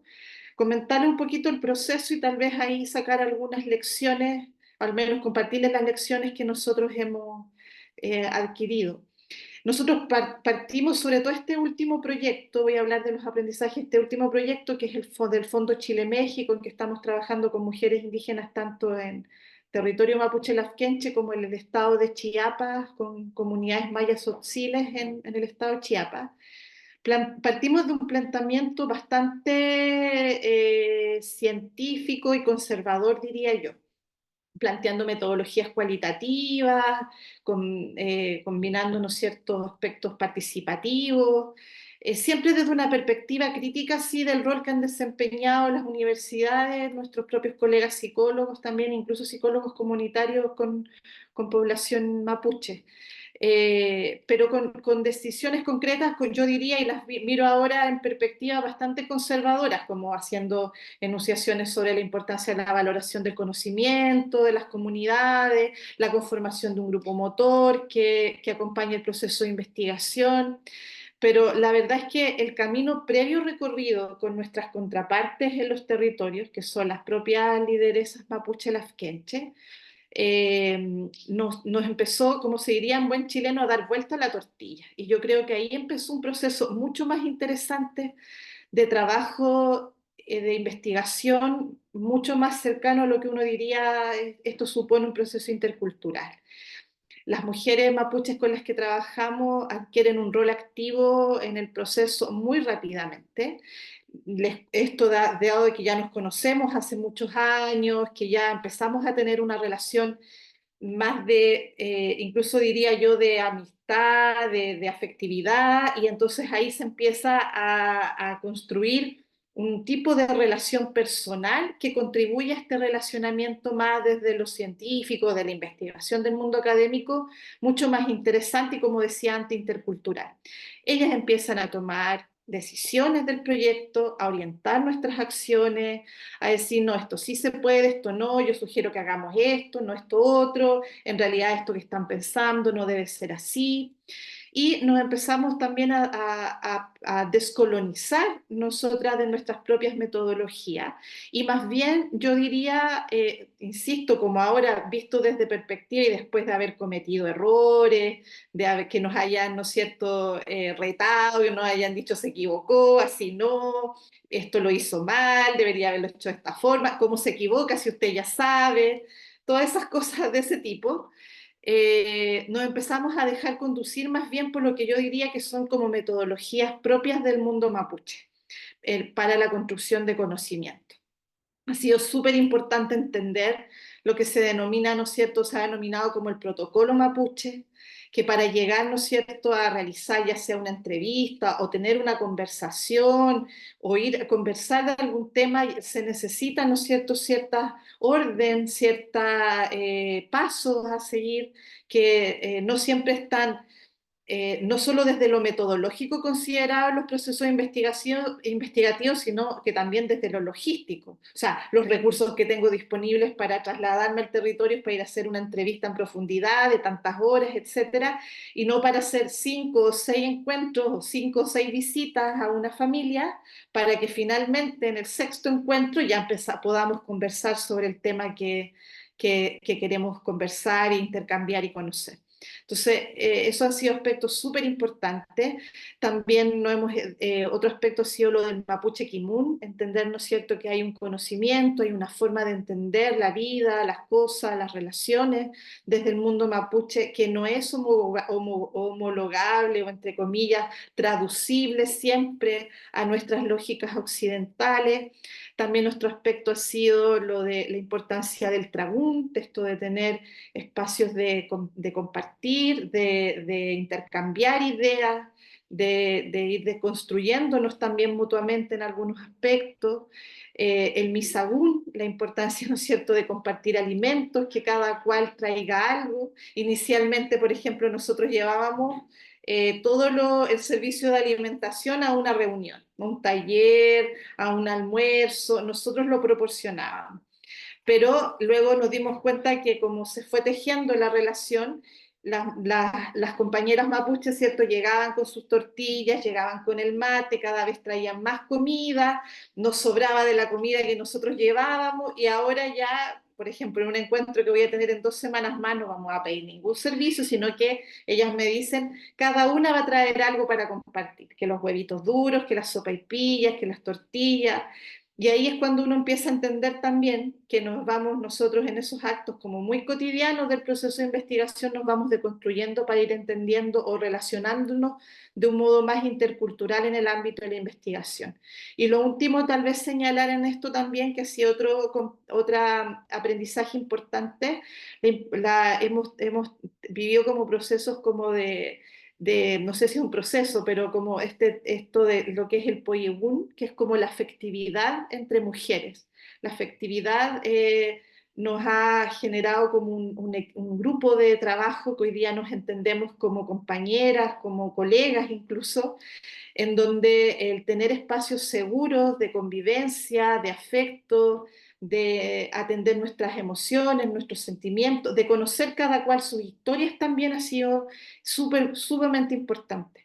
En uno de los procesos que trabajamos, lo que fue trayectorias de vida, que hicimos varias entrevistas en profundidad con cada una de las mujeres y conocimos aspectos muy íntimos de la vida de cada una de ellas, luego ellas nos interpelan y nos dicen en un taller: ahora cuéntenos ustedes su historia, porque nosotros ya le contamos la nuestra, pero queremos saber la de ustedes también. Y ahí empezamos a cruzar las fronteras, cuando empezamos a encontrarnos como de igual a igual. Incluso una de ellas, en una de las entrevistas, uno de los talleres dice una frase que por primera vez la universidad las mira de tú a tú. Para mí fue muy emocionante porque sentí que ese de tú a tú era entre las personas que estábamos ahí. Como que ya por fin teníamos esta posibilidad, no de la universidad, porque la universidad no existe ya, o sea, la universidad estaba ahí simbolizada en las investigadoras que estábamos de frente y estábamos compartiendo también nuestras propias historias con las mujeres. Y ahí es como digo, voy señalando algunos de los procesos que hemos ido viviendo y cómo eso pudiéramos decir que puede ser una investigación mucho más desde el ámbito intercultural. Bien, muchas gracias María Antonieta. Bueno, estamos cerca del tiempo. Yo no he querido ir pidiéndoles detener sus reflexiones, aunque pudiendo haberse excedido un poquito en el tiempo que habíamos conversado previamente, porque me ha parecido que ha sido sumamente necesario compartir reflexiones, experiencias. La pregunta que quedaba en el fondo es una pregunta que se ha ido respondiendo en la medida que han ido diciendo, que tenía que ver con, a ver, cuáles son entonces esos espacios, esos intersticios existentes en los espacios donde trabajan, a través de los cuales se pueda construir con las comunidades, con las personas, con las autoridades indígenas. En cada pueblo pueden ser personas con nombres distintos, con tipos de roles distintos que han ido aquí mencionando. Gillian ahí en el contexto, por ejemplo, mencionaba del hospital en Rapa Nui, como a través de ese espacio, a través de visibilizar, de tensionar a los colegas, tensionar los programas, ha podido en el campo de las adicciones ir más allá de lo que el propio programa define para poder dar una intervención, un apoyo más acorde a la realidad de la gente de la isla, la gente de Rapa Nui. Y Verónica, a través de organizaciones, en este caso una organización propia y donde desde ese mismo espacio brindan apoyo a migrantes, en este caso a mujeres aymara migrantes, desde también el ser aymara, desde el ser Rapa Nui, Ronnie desde el ser mapuche. Ronnie no nos compartió acá, pero es una parte interesante de su trabajo también, por ejemplo, el uso de espacios de comunicación digital como una forma de avanzar hacia lo que Ronnie comentó, la autodeterminación, la autonomía, en este caso del pueblo mapuche en los distintos territorios, como una herramienta que se utiliza, usar esos tipos de intersticios, tensionar a los propios colegas que tienen formaciones donde es básicamente monocultural, biomédico en el caso salud, pero monocultural, perspectivas muy occidentales y poca conciencia de lo poco universal de esa formación, de esas herramientas y cómo la necesidad de tensionar eso y la experiencia de María Antonieta como su propia experiencia lo ha ido desarrollando. Por el tiempo, quisiera que han habido algunos comentarios de parte en el chat. Ya señalé la pregunta de Andrea la cual situación y salud en el contexto de Rapa Nui, también Elis Barbosa sobre el comentario supongo, en la línea de qué interesante los distintos itinerarios de atención, como los que van presentando Gillian, Verónica, Ronnie y María Antonieta, pero quisiera dejarles también si hay preguntas de parte de los participantes, comentarios, si nos pueden compartir también sus experiencias o intersticios por los cuales podemos avanzar hacia desde una psicología comunitaria descolonizada por un lado, descolonizadora por otro, intercultural y que dialogue, como decía Verónica, en la comunidad, con la comunidad, en diálogo con las autoridades de conocimientos sociales, políticas, espirituales de los pueblos, con las perspectivas propias de las personas indígenas, desde su propia manera de concebir el uso de los espacios occidentales, el uso de los espacios propios, etcétera. Así que si alguien desea pedir la palabra para hacer alguna pregunta breve o algún comentario también breve, pueden hacerlo. Yo aquí no veo. ¿Podría ser yo? Disculpe que no. Adelante, José Manuel, ¿sí? Con el sol estoy. Disculpe un poco aquí. Bueno, hola, soy muy malo para mantener las cosas en breve, pero voy a tratar de hacer el esfuerzo con la pregunta que acabo de hacer. ¿Cómo el encuentro cultural aportaría a la decolonización en tanto método de intervención? Yo soy psicólogo, por cierto, no practicante. Me titulé en 2019, mi práctica y mi formación fue bastante clínica, pero desde entonces he tratado de hacer hartos cursos diplomados, he tratado de formarme y entrar aquí, y bueno, por eso estoy aquí, me están viendo la cara aquí. Y quería plantear eso, me gustaría poder dar más contexto para eso, pero un poco difícil, no estamos con el tiempo, pero quería decir más que nada cómo, más que hablar como lo que decimos de la interculturalidad o lo que sería el sincretismo incluso, más allá de eso, estaba pensando en el encuentro cultural a propósito de lo que es el respeto a la diferencia, por cómo creamos esa línea divisoria en la cual, por ejemplo, tenemos una comunidad mapuche y por el otro lado acá tenemos una comunidad rural que no sufren de las mismas circunstancias y condiciones, pero de otras sí. Entonces, por ejemplo, cómo a ellos los motivamos para quizá el encuentro cultural venga la idea de crear una macrocultura quizá desde la opresión y desde un lugar donde justamente se pueda hacer un quite a la avanzada de lo colonizante. No sé si se entiende, porque casi yo lo he tratado de ver este tema en un espectro ya como de casi he planteado la idea de que los españoles que conquistaron acá, que conquistaron miles de países y culturas de Latinoamérica, lo que hoy ya terminamos llamando Latinoamérica, esos fueron los romanos, básicamente. En el fuero de que la lógica romana de la institucionalidad y dominio imperialista romano es lo que conquistó todo el mundo, por ejemplo. Entonces, pensar de que esto no es como con un pueblo específico, sino que es una lógica que se ha mantenido, que es casi como un virus que existe hasta el día de hoy. ¿Y dónde está la cura? Es mi pregunta. ¿En qué prácticas podemos hacerle el quite a eso? Porque he escuchado la experiencia de todos ustedes, que son genial y valiosa y súper importante para mí escucharla, pero todavía duele el hecho de escuchar, por ejemplo, a Verónica decir que ella tiene un lugar con la comunidad, Verónica Jiménez, ¿cierto? Que lograste entrar y comunicarte y conectarte con las personas, eso tiene un tremendo valor, pero igual duele el hecho de que no es que eso se pierda, pero todavía está siendo vulnerado por violencia estatal. Entonces, desde la acción multidisciplinaria, y ojalá que también lo psicológico clínico también pueda tener un lugar ahí en paradigmas de intervención, ¿cómo se puede hacer incluso la intervención a los sistemas hegemónicos dominantes para que ellos mismos se echen atrás más que con las comunidades que están siendo vulneradas? Fueron hartas cosas, pero ojalá no sé si se entiende. Sí, a mí me gustaría como decir primero que encuentro súper interesante la pregunta y fue una pregunta que yo me empecé también a hacer hace mucho tiempo atrás cuando empecé con mi quehacer profesional y siento que algo que ayuda mucho a entender ese problema tiene que ver con que la participación es clave, la participación de la comunidad. O sea, cómo entender este encuentro cultural que dices tú, cómo mezclarlo con la descolonización. Yo siento que la participación tiene que ser clave. Y acá quiero referirme brevemente a un ejemplo, porque cuando yo hice mi tesis, yo pregunté acerca de cómo es la participación de la comunidad dentro del programa de salud mental. Y una de las respuestas era como, bueno, hacemos convocatoria, como siempre. Invitamos, por ejemplo, a la gente, a los pacientes que tienen psicosis, invitamos a los familiares. ¿Y cómo los invitan? Les decimos que vengan. Por ejemplo, estoy en el box atendiendo al paciente y en general viene con o la mamá, el hermano, con alguien y digo, venga la próxima vez. Pero, y los citamos a todos un día X a tal hora y no vienen. Entonces, ya, claro, después de eso yo empecé a problematizar por qué la gente no viene, por qué la gente no participa, por qué la gente que es convocada no asiste. Y es porque en el fondo tampoco existe un acercamiento respecto de la realidad de las personas. Y no solamente respecto de horarios, no solamente, sino también respecto de la motivación, por qué la gente no quiere asistir.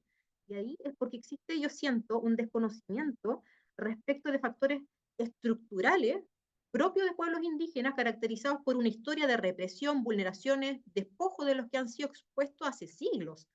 Entonces, cuando tú entiendes eso, sobre todo desde el trauma colonial, tú dices, por supuesto que esta persona no quiere venir porque no cree en la institución, porque no cree en ti, porque no cree en ti como profesional, porque inclusive si tuviera el momento para ir, el horario para ir después de su trabajo, no iría porque acá hay un tema de siglos de represión y que se va heredando en los genes, en el cuerpo, de generación en generación, que no permiten que las personas puedan efectivamente participar de estos programas. Entonces, claro, es como, efectivamente, la política pública me dice que tengo que convocar, tengo que decir a la familia que venga, pero la forma que se hace la convocatoria el entendimiento de qué es lo que hay detrás de esa convocatoria, de por qué la gente no viene, es nulo. No existe ese entendimiento. Y yo creo que algo que ayuda a entender por qué la gente no participa es justamente eso, es como mirarlo desde el trauma colonial.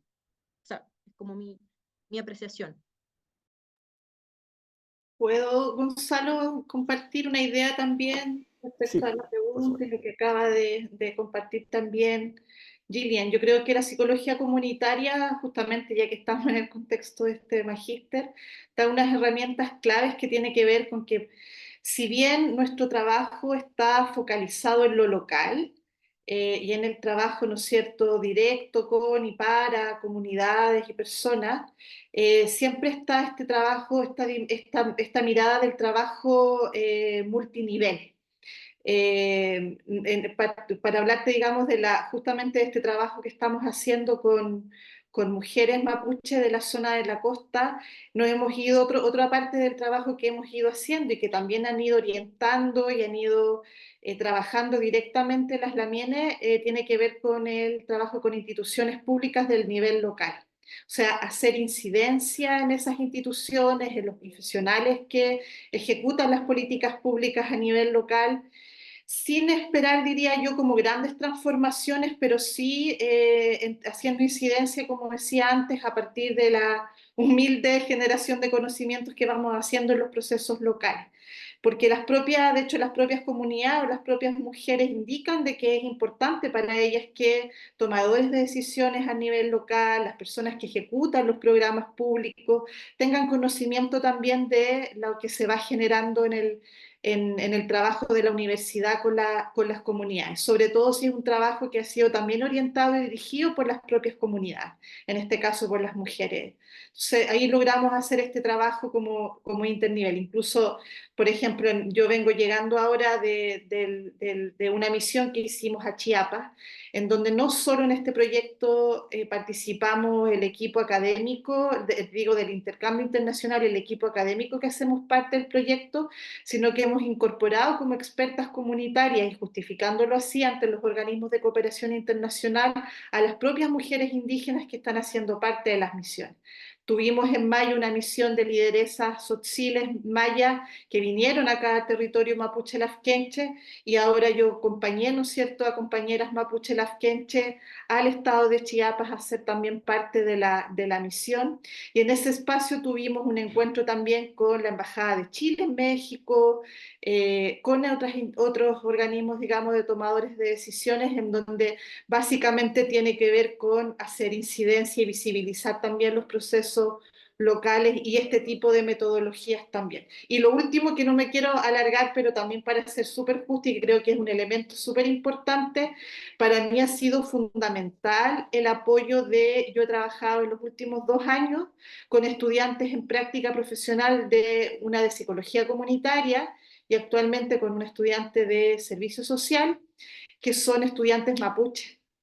Y ha sido fundamental no solamente en el relacionamiento con las mujeres, sino que también en generar este diálogo intercultural, porque básicamente, o sea, son mujeres, son jóvenes que viven en estos dos mundos, en el mundo de la universidad, de la academia, pero también viviendo su cultura en sus propias comunidades, y nos ha permitido muchísimo más profundizar en la comprensión de los temas que trabajamos a propósito de la capacidad y la visión que han tenido estas colegas.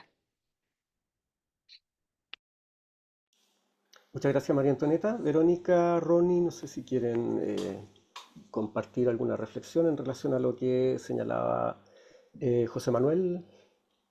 Sí, yo no quisiera extenderme demasiado, pero un poco siguiendo la analogía así como biomédica que hacía José Manuel.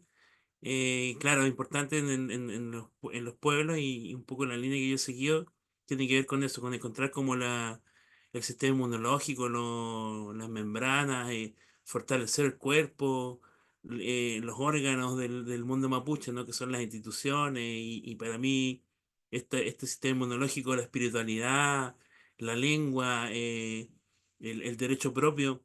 Ahora, respecto del trauma colonial, que me hace mucho sentido. Quería recomendar un libro que es el Peuma, Sueños de Justicia, de la colega Ruth Vargas, doctora en psicología, del año 2017, si no me equivoco, en donde hay un desarrollo bien profundo también de esa idea, ¿no? La misma que sacaba a colación Gillian.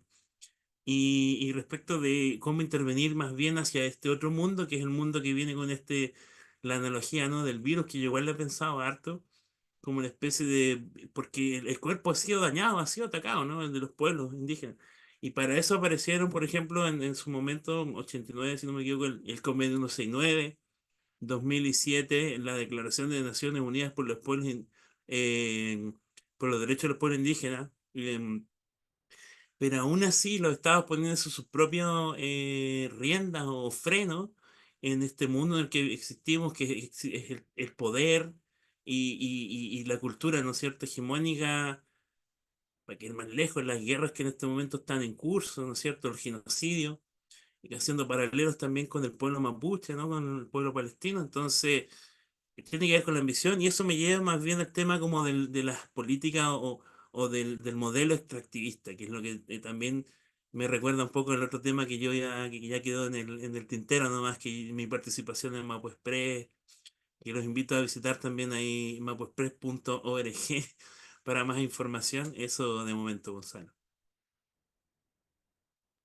Muchas gracias, Ronnie. Verónica, ¿deseas opinar? Sí. Bueno, me gustaría como acerca de la pregunta que hizo José Manuel, comentar quizás algunas líneas teóricas que podría quizás ahondar para, yo creo, pensar la respuesta a esa pregunta, que es la competencia estructural, compañeros. Se han estado preguntando hace rato acerca de esos temas que tú también te estás preguntando. La competencia estructural, ¿ya? Bueno, en lo personal creo que esos espacios e intersticios son súper pocos y de hecho creo que debemos hacer el esfuerzo por encontrar esos puntos de fuga que pueden existir en la sociedad para liberarse de la lógica estatal hegemónica racista que ha dañado a distintos pueblos.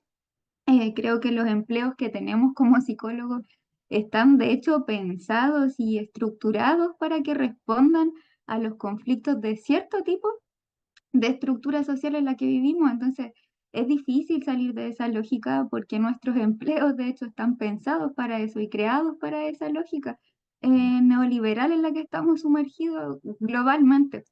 Entonces, creo que encontrar esos puntos de fuga es, de hecho, la tarea primordial que tenemos y una de las más difíciles también. Es una pregunta difícil. Yo en lo personal, el punto de fuga que he encontrado ha sido en la organización de la gente desde abajo, en AMPRO, por ejemplo, em, que ha sido un apoyo para migrantes en una sociedad que intenta aniquilarlos, borrarlos, expulsarlos, segregarlos constantemente. Hemos buscado la forma de usar esos puntos de fuga que tiene la estructura social para usarlos a nuestro favor, al favor de la gente, pero siempre es no desconociendo la estructura social em, en la que vivimos, sino por el contrario, conociéndola, conociendo cuáles son sus características, cómo determinan la vida de la gente y cuáles son sus puntos débiles por donde podemos como agujerear la estructura para encontrar un espacio de bienestar para estas personas. Em, Conocer, bueno, a casi todos les rechazan, por ejemplo, la solicitud de refugio. Entonces, ¿qué es lo que se hace? ¿Qué podemos hacer? Una carta quizás tan buena para que no puedan rechazar esa solicitud. Quizás no es lo que está viviendo precisamente la persona, pero quizás torcerle un poquito la nariz al Estado sea lo único que podemos como hacer para apoyar.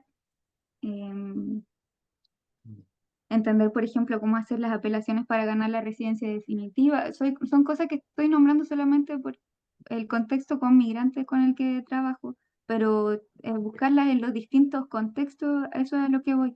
cómo funcionan los proyectos sociales, por ejemplo, cómo podemos ponerlos a favor de la comunidad, ver cuáles son las necesidades de la gente, ir trabajando no solo para ellos, sino con ellos en su conjunto para mejorar su bienestar, averiguar cómo funcionan las leyes en Chile y cómo según esas mismas leyes podemos como buscarle un espacio a esas demandas. Intentar buscar ahí el agujero donde poder meterse y creo que básicamente nace de nosotros más bien como una militancia propia que como algo que nos va a permitir el trabajo en sí mismo, que está hecho y pensado para la estructura y cómo funciona la sociedad. Eso. Muchas gracias a todos. Menos que se encuentre un sistema de intervención que se base en esto. Y uno tendría que inventarlo, dicen, pero como dices que es una militancia que hace que uno mismo lo hace, ¿cierto? Y quizás algo que no está habilitado dentro de psicología, pero lo entiendo igual. Gracias. Una de las competencias estructurales trata acerca de la intervención estructural, que es tan difícil de pensarla igual a veces. Ay, Pero me dejan, hay me dejan ejemplos reales. Deja muchos conceptos muy buenos, lo de la fuga también es muy interesante y esos son los espacios, aunque sean pocos, pero esa es la duda que tenía. Y pensar que es un tema difícil, pero es porque es la base de toda la cultura y la civilización, de lo que se inventó a través de la opresión. Y solo dejarlas con la idea de que yo no me puedo identificar como mapuche, pero que no tengo derecho a identificarme con ninguna etnia ya. Tengo algún familiar caniguante, perdón, pero no significa nada en cómo fui criado. Yo fui criado como un chileno, pero por lo mismo estoy tratando al menos de hacer la trayectoria hacia la misma finalidad, hacia el mismo propósito de ustedes, pero por lo contrario, de enmendar los crímenes y lo que ha hecho, mira, la cultura y el Estado chileno al que yo pertenezco. Entonces también es recordar eso, de que por eso hablo de la idea, no es para hacerle un favor, pero quizá parte de la intervención sea dentro del mismo Estado chileno, en las partes en que se puede, no con el empresario que le da lo mismo, quizás, pero sí con gente que podríamos empezar a educarlo, identificar esto, la lógica y de discriminación racial, por supuesto, pero para que ellos mismos también pongan ese freno, para que las mismas personas encuentren el propósito, la gente que se identifican con los chilenos aprendan a defender otras culturas y vivir con ellas por muy idealista que suene, pero siento que quería aportar eso, pensar, sí, porque creo que quizá también hay algo ahí que hacer. Solo eso. Bien, muchas gracias, José Manuel. Muchas gracias también a todos quienes han dejado algunos mensajes en el chat, que han estado participando, asistiendo en este conversatorio virtual, o bien que lo vean después, una vez que se ha subido al canal de YouTube. Bueno, por parte del programa, la intención ha sido siempre, justamente en la medida que tengamos espacios de compartir experiencias que se han ido construyendo con mucho esfuerzo, desde iniciativas personales, desde iniciativas con organizaciones, más que, y aquí la autocrítica desde el espacio académico, más que desde la propia formación académica, que generalmente es muy monocultural, incluso desde la psicología comunitaria, el esfuerzo de cómo intercambiar, cómo producir este enriquecimiento mutuo y poder ir aprendiendo conjuntamente y eso queda también como un espacio, como una idea abierta. Hay muchas iniciativas que están dando vueltas. Hay un grupo WhatsApp de Psicología Pueblos Indígenas que entiendo administra un compañero, un colega desde Colombia. Hay espacios desde México que se están coordinando, que hemos participado, Psicología Social Comunitaria para Nuestra América. En contexto de otros países existen también iniciativas de psicología comunitaria en estas mismas problemáticas. Y hay ciertas cosas que ya se han ido respondiendo, que podemos conocer, podemos leer, podemos hablar con esas personas. Hay otras que tenemos que ir produciendo. Hay otras que nuestras invitadas, Gillian, en contexto Rapa Nui, hoy en día, no lo dijo, pero en Holanda, ahí trabajando con población migrante, donde también hay ciertas problemáticas que son comunes, pero hay también otras que son específicas a los pueblos indígenas. Relevar la importancia de visibilizar a los sujetos indígenas y las comunidades y pueblos y organizaciones indígenas. Ahí José Manuel tiene razón. Hay luchas compartidas con gente de comunidades locales rurales, hay comunidades de usuarios no indígenas en el contexto de salud, etcétera, pero aquí estamos relevando aquellos aspectos que sean específicos de los pueblos indígenas, lo que no significa que así, a su vez se puedan articular con otras luchas más amplias en temas que sean problemáticas comunes. Vamos a ir cerrando este espacio. Anoten lo que va quedando en el chat, porque una vez que se cierra el Zoom, entiendo que ya no podrían ingresar para ver lo que ahí les dejó Verónica, también lo que fue Gillian aportando desde lo que ha sido su trayectoria, su tesis, Ronnie también ahí, diversidad de perspectivas, autores y también María Antonieta.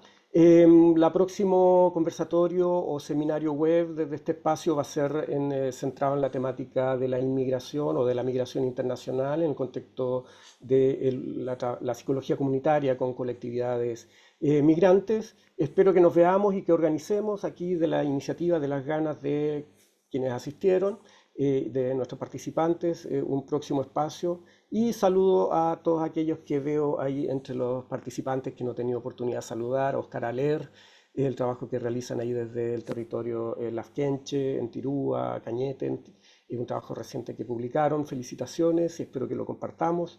El trabajo que Andrea Álvarez también, que ha trabajado con comunidades indígenas, mujeres indígenas en Guatemala, en Chile, en contexto aymara, y muchos otros que aquí también están, así que saludos y por nuestra parte nos despedimos, no se vaya ahí cualquier indicación para el cierre del conversatorio y muchas gracias, no sé, Verónica, Gillian, Ronnie, María Antonieta, si quieren decir algo para despedirse.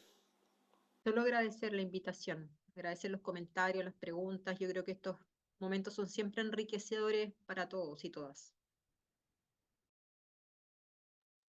Muchas Vale, gracias igualmente. lo que compuché. Bien, agradecemos a todos, todas y todos nuestros asistentes. Esperamos que puedan seguir participando en nuestros próximos seminarios internacionales y conversatorios. Toda la información para participar en las próximas sesiones la van a encontrar en nuestras redes sociales, Magíster Comunitaria UFRO, en Instagram y también en Facebook y nuestro YouTube también con el mismo nombre. Vamos a estar compartiendo la grabación de esta presentación. Así que nuevamente muchas gracias y que tengan buena tarde.